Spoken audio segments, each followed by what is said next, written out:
In this video, we're going to be looking at section 7.3, covering double angle, half angle, and reduction formulas from trigonometry. We start with this idea of the sine of the sum of two angles that we covered in the previous section. We already know that the sine of alpha plus beta is equal to sine alpha cos beta plus cos alpha sine beta. What we want to use that for is to create what's called the double angle identity for sine. And the way we do that is we replace both the angle alpha and the angle beta in this identity with a common angle called theta. And that gives us the sine of theta plus theta. That is the sine of theta times the cosine of theta plus the cosine of theta times the sine of theta. And what we notice is sine theta cos theta and cos theta sine theta are the same thing. So on the right-hand side, you simply have two of those. And of course, on the left, theta and theta are the same, so you just have two of those. And this creates what we call the double angle identity for sine. Sine of 2 theta is known to be 2 times the sine of theta and the cosine of theta. Now, we can similarly do this for cosine to get a double angle identity. Using what we already know, that the cosine of alpha plus beta is cos alpha cos beta minus sine alpha sine beta, we again replace both of those angles, alpha and beta, with a common angle called theta. And that gives us the cosine of theta plus theta is cos theta minus sine theta sine theta. Simplifying this a little bit, cosine of theta plus theta is simply cosine of 2 thetas, and the cos theta times the cos theta is cos squared theta. The sine theta times the sine theta is sine squared theta. We have here what is called the double angle identity for cosine. Now you may notice in this double angle identity for cosine, we have cos squared theta appearing and a sine squared theta appearing, which make us think of the Pythagorean identity. And in fact, the Pythagorean identity can be used. The Pythagorean theorem, we replace cos squared theta in this identity with 1 minus sine squared theta to rewrite it, or we can replace the sine squared theta with 1 minus cos squared theta in this double angle identity for cosine to rewrite it. As we do this, we get two alternate versions of the double angle identity for cosine. It's in that sense the cosine is a little more varied and usable than the double angle identity for sine, in that it has 3 different versions of it that we write. Not only do we have this version highlighted here, but when we replace cos squared theta with 1 minus sine squared theta, we get this version. When we replace the sine squared theta with 1 minus cos squared theta, we get this version. So 3 different versions, version 1, version 2, and version 3 here of the double angle identity for cosine. Now let's take a look at an example from the exercises. In problem number 6, we're asked to find the sine of twice the angle x, the cosine of twice the angle x, and the tangent of twice the angle x, given the information that we know the cosine of x is 2/3 and that the angle x resides in quadrant 1. Now, knowing that angle x resides in quadrant 1 allows us to draw this triangle diagram in quadrant 1. Angle x in quadrant 1, cosine is 2/3 adjacent over hypotenuse via SOHCAHTOA, and by the Pythagorean theorem we can find the missing leg of this triangle. Now, using the identity we developed up here, the sine of 2x is 2 sine x cos x. So that's 2 times the sine of x simply is root 5/3. The cosine of x from the diagram is 2/3. Simplifying this expression by multiplying, we get the top is 4 square root of 5, and the denominator is 9. And so there's our answer for the value of the sine of 2x. Calculating the cosine of 2x, we use the double angle identity for cosine. Plugging in for cosine of x, 2/3, and for sine of x, root 5/3, we get this expression. And if we square these, we get 4/9 minus 5/9, giving us a negative 1/9 for the value of cosine of 2x. Now, when we find the tangent of 2x, all we need to do here is realize that the tangent is always the sine over the cosine. So there is nothing to memorize about a tangent here that's new for us. We do not memorize a double angle identity for tangent. We simply rewrite it as the double angle identity for sine over the double angle identity for cosine. Two values we've already solved for. 4 root 5 over 9 divided by negative 1/9, and we get negative 4 root 5 as our answer after simplifying that complex fraction. Okay. All right. So let's go on and talk about this idea of now what are called the reduction formulas. If we start with the double angle identity for cosine in its two forms, the double angle identity for cosine in its two alternate forms, cos 2 theta is 1 minus 2 sine squared theta, or the version that involves the cos squared on the right, as we'll see in a minute, we can do the following. In this version here, we solve for sine squared theta, which is of course right here. We do that by moving the 1, dividing by the negative 2. So subtracting 1 from both sides, then dividing by a negative 2, and when we simplify the negatives here, what we get as we rewrite it, if I just pull the 2 in the denominator on front, we get sine squared theta is 1/2 times the quantity 1 minus cos 2 theta. And this is known as the reduction formula for sine.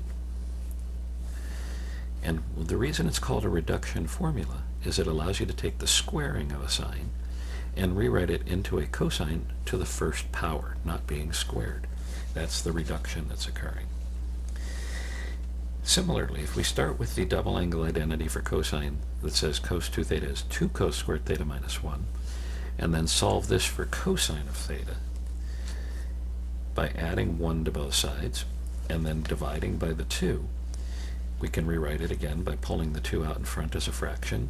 We get this expression, which we know as the reduction formula for cosine.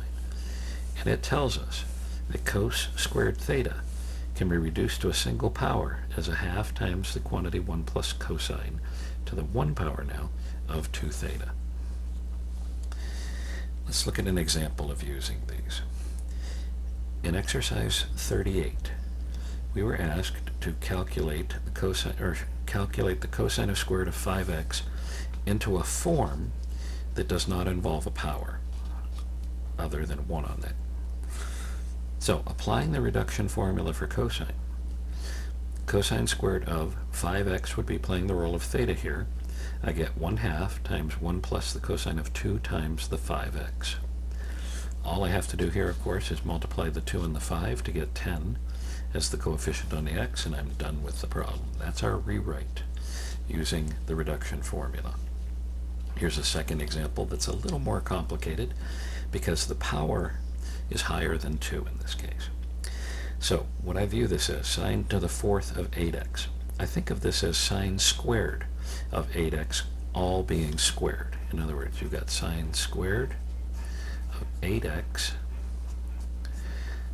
all being squared. And it's that sine squared of 8x that I'm working with inside the parentheses here using the reduction formula. That sine squared of 8x becomes 1/2 1 minus the cosine of 2 times the 8x. And of course, don't forget the quantity is squared. Simplifying this, 2 times 8x is 16x, and then carrying out the squaring procedure that's indicated by this power, I get this expression here. Now notice that I still have a cosine squared here. That has to be reduced. So I apply the reduction formula to that as well. This term here, applying the reduction formula, becomes this expression here with the 1/2 in front of it. And when I simplify this just a little bit, multiplying the 2 and the 16 together to get the 32, this is a way to write the expression. And you'll notice all of the cosines are now to the first power.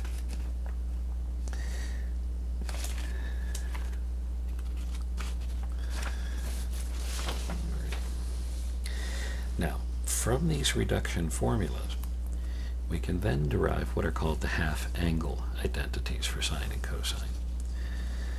If I start with the reduction formula for sine, sine squared of theta is 1/2 times the quantity 1 minus cos of 2 theta, and I simply replace that theta right there and right there both with the expression alpha over 2. Well, then this becomes sine squared of alpha over 2.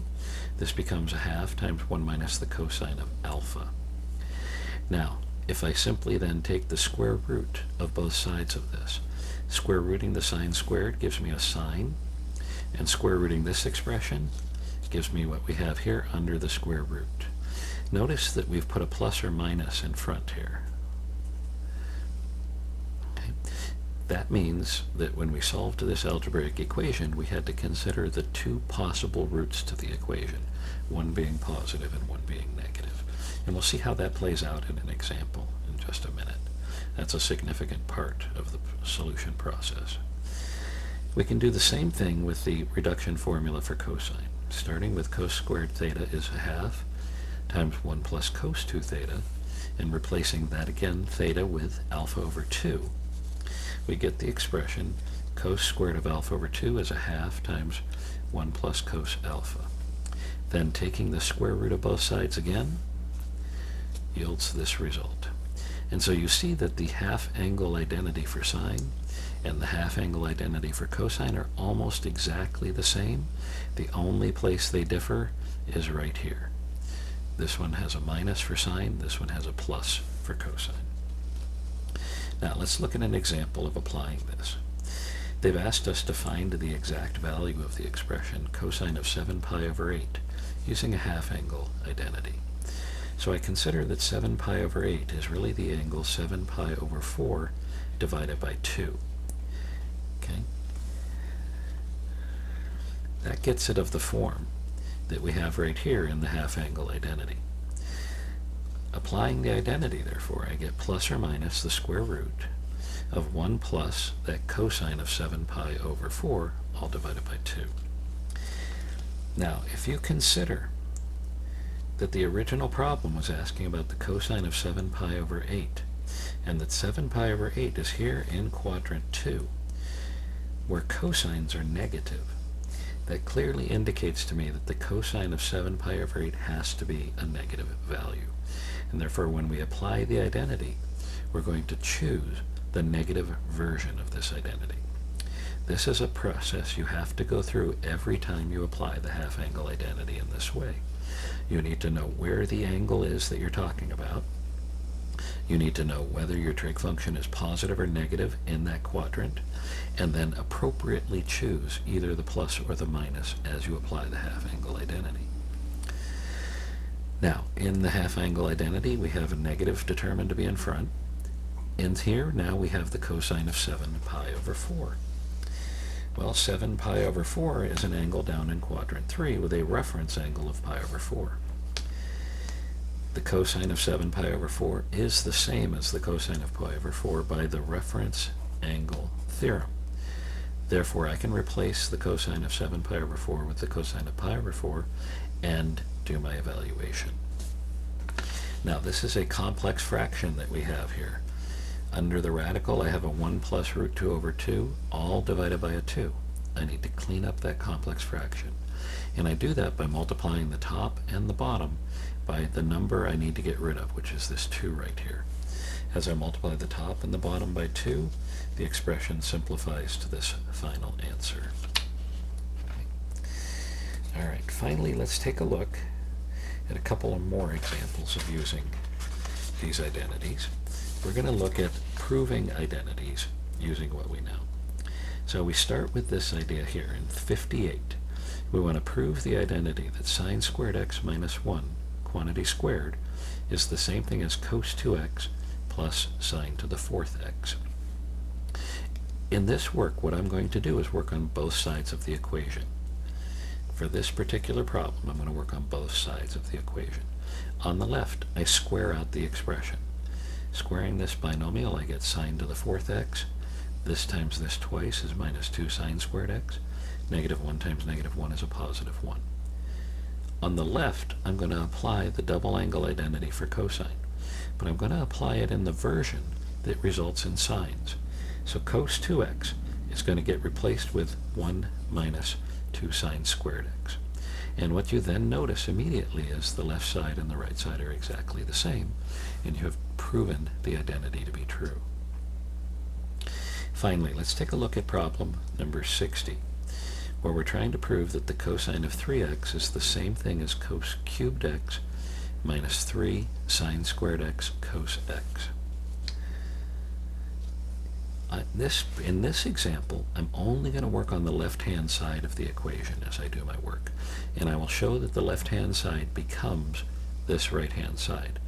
That saves me from having to write down the right-hand side every single time since it's not changing.